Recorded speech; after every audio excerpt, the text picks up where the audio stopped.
अस्सलाम वालेकुम दोस्तों, this is Faizan Feroz and welcome back to my YouTube channel. ये वीडियो बनाने का मकसद पता है क्या है? पाकिस्तान स्टॉक एक्सचेंज की बात करें या ओवरऑल इक्विटी मार्केट की बात करें, तो मार्केट जो है ना एक तरीके के करेक्शन फ़ेज़ में है या फिर कंसोलिडेशन फ़ेज़ में है। और हमेशा मार्केट जब बहुत ज़्यादा ऊपर जाना स्टार्ट होती है ना, तो वहाँ पर एक नया पैसा मार्केट के अंदर आना स्टार्ट हो जाता है और वो जो है मार्केट में ऊपर चढ़ के माल को परचेज़ कर लेता है और होता ये है कि मार्केट जैसे करेक्शन फ़ेज़ में जाती है, उन बेचारों के साथ बहुत ही आई आई वुड से बुरा सलूक होता है।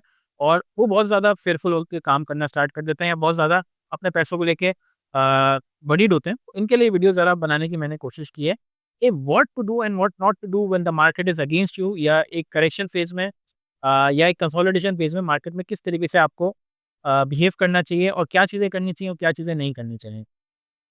तो देखिए, सबसे पहले वीडियो को स्टार्ट करेंगे मार्केट के ऊपर, मार्केट के लेवल्स के ऊपर अगर हम बात करें, तो मार्केट के लेवल्स इस वक़्त ऐसे हैं कि मार्केट ओपन जो लास्ट वीक की अगर हम क्लोजिंग की बात करें, तकरीबन मार्केट क्लोज़ हुई है 161,000 के ऊपर और मार्केट ने पिछले महीने में अपना ऑल टाइम हाई भी बनाया, मोटा-मोटा 1,70,000 इंडेक्स के हवाले से बात करें।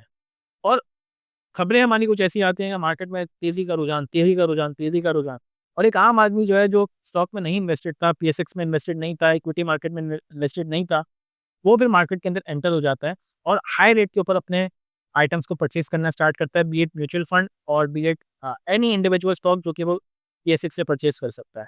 और मार्केट के अंदर अब वो आइटम उसको एक हेल्दी करेक्शन के बाद 10-15% तो मिनिमम मिनिमम मिल रहा होगा अगर हम अच्छे शेयर्स की बात करें।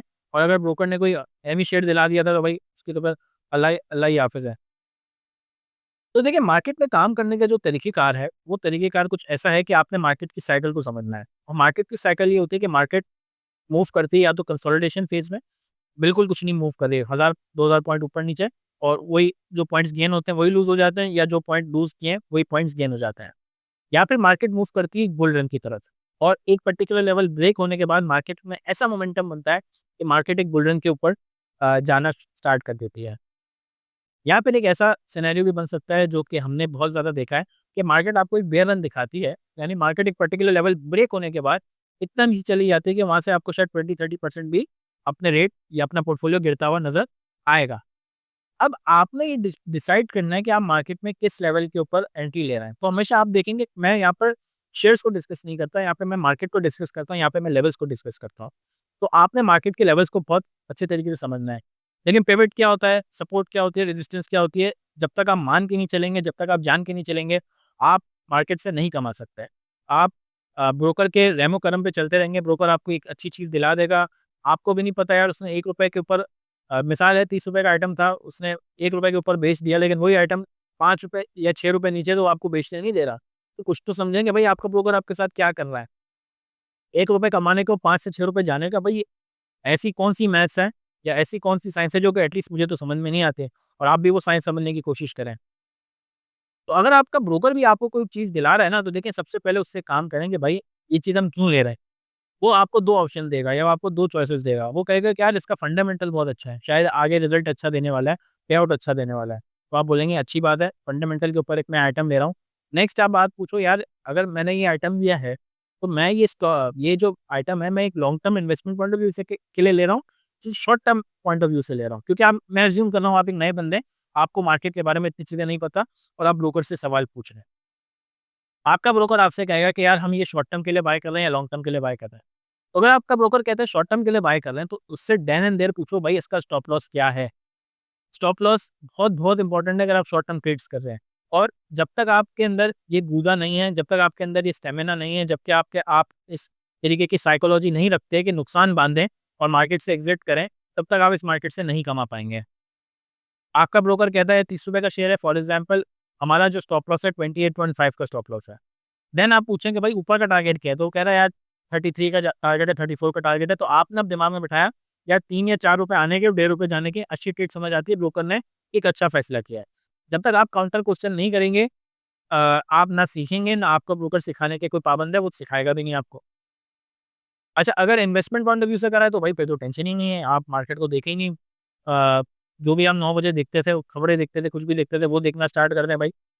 मार्केट को देखने की आपको ज़रूरत ही नहीं है, अगर आप इन्वेस्टमेंट पॉइंट ऑफ व्यू से कोई काम को, कोई चीज़ को ले रहे हैं।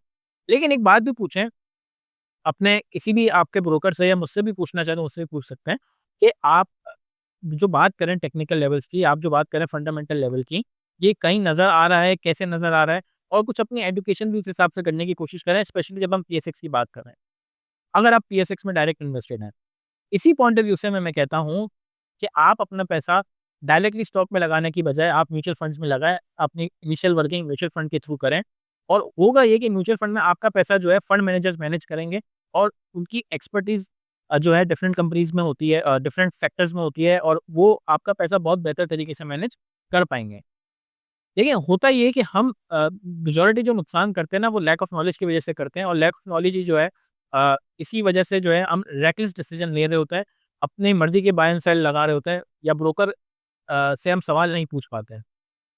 तो कोशिश करें इस साइकिल के ऊपर अगर आप मौजूद हैं, अभी 161 पे अगर कोई बाय कर रहा है, तो उसको ये बात समझनी चाहिए कि मार्केट अपने हाई पे मौजूद है। अब यहाँ से लमसम एंट्री नहीं बनती। तो अगर कोई लमसम एंट्री कर रहा है, न्यू एंट्री कर रहा है, तो ज़रा अपना रिस्क एंड रिवॉर्ड सोचे, प्लान करे रिस्क एंड रिवॉर्ड क्या है?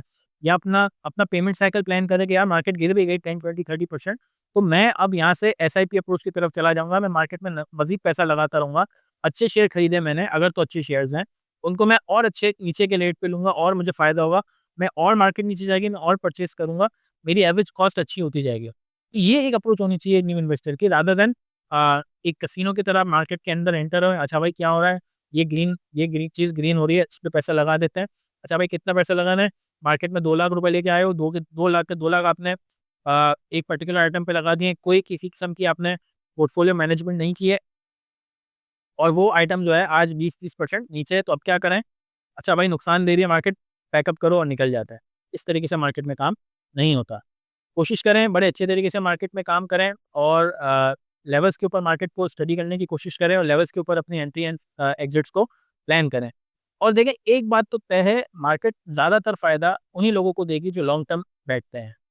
मैं फिर से एक बात कह रहा हूँ, मैंने अपनी एक वीडियो में ये बात कही भी थी कि अगर आप मार्केट के अंदर 2-3 साल के अंदर ही रहे हैं और मार्केट ने अगर आपको 3 गुना 2 साल के अंदर 3 गुना फ़ायदा नहीं दिया है, तो इसका मतलब है या तो आप वीक हैं या आपका ब्रोकर वीक है। इतना ज़्यादा मार्केट ने अच्छे रिटर्न्स दिए पिछले 2 साल के अंदर। तो अगर आप 2 साल के अंदर मार्केट में रहने के बावजूद आपने रिटर्न्स हासिल नहीं किए, तो ये भी एक सोचने वाली चीज़ है और इसके ऊपर भी मेहनत करने की ज़रूरत है कि मार्केट आपको तभी फ़ायदा देगी, अच्छा शेयर आपको तभी फ़ायदा देगा जब आप उसके अंदर वेट करेंगे या आप अपने फंडामेंटल जो जिस फंडामेंटल के ऊपर आपने परचेज़ किया था, उस फंडामेंटल के आने का, हिट होने का इंतज़ार करेंगे और उसको राइट टाइम के ऊपर बाय करेंगे और राइट टाइम के ऊपर सेल करेंगे।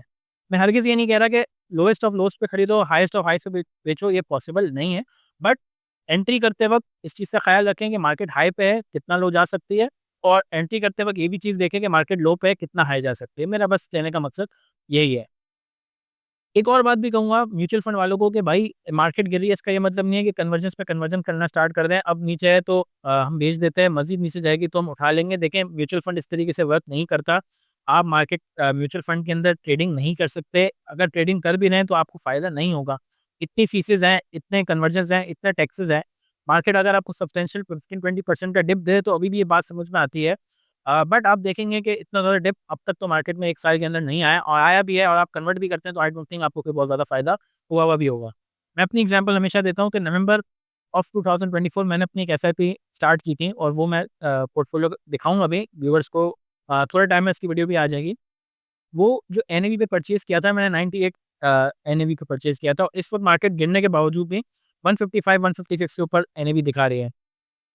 इसका मतलब है 56-57% मार्केट ने मुझे रिटर्न दिया है अगर मैं अपनी पोज़ीशन को एक बरकरार करके रखता।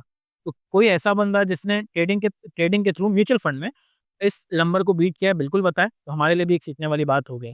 तो रेकलेस डिसीज़न ना लें, वेल इन्फॉर्म्ड डिसीज़न लें, सवालात करें, मुझसे करें, अपने ब्रोकर से करें। हाई के ऊपर माल ना लें, अगर ले भी रहे हैं तो एसआईपी अप्रोच के तहत लें। और अगर आपने एंट्री कर ली है, तो अब नेक्स्ट अप्रोच अपने लिए डिफाइन करें कि अगर आपका शेयर अच्छा है, आपने किसी फंडामेंटल के लिए लिया है, तो अब आप इसके अंदर एसआईपी अप्रोच की तरफ जाएँ और कोशिश करें अपनी अपनी एवरेज कॉस्ट को नीचे लाने की, ताकि जैसे ही बुल रन आए, आपके पास जैसे ही मार्केट अच्छा परफॉर्म करके दे, आप अच्छे तरीके से मार्केट से कमा के बाहर आएँ और फिर यही स्ट्रेटेजी आप एक नेक्स्ट आइटम के अंदर, नेक्स्ट शेयर के अंदर अप्लाई करें और अपना पोर्टफोलियो को और अपने जो वेल्थ है, कॉर्पस है, उसको ग्रो करने की कोशिश करें। तो slow and steady will win the race, that is the concept of stock market. और भागम-भागी से जो है ना आपके पैसे तो नहीं बनेंगे, आपका ब्रोकर बहुत पैसा कमाएगा। तो अगर आपको ये वीडियो पसंद आई तो इस वीडियो को लाइक करें। इस टाइप की वीडियो अगर आपको पसंद आती है तो चैनल को जरूर सब्सक्राइब करें। अगर आप चाहते हैं मैं ऐसे टॉपिक के ऊपर वीडियो बनाऊँ जब तक मैंने नहीं बनाई, तो आप कमेंट सेक्शन में पूछ सकते हैं, ईमेल पे भी पूछ सकते हैं, मैं इस पे ज़रूर वीडियो बनाऊँगा। Thank you.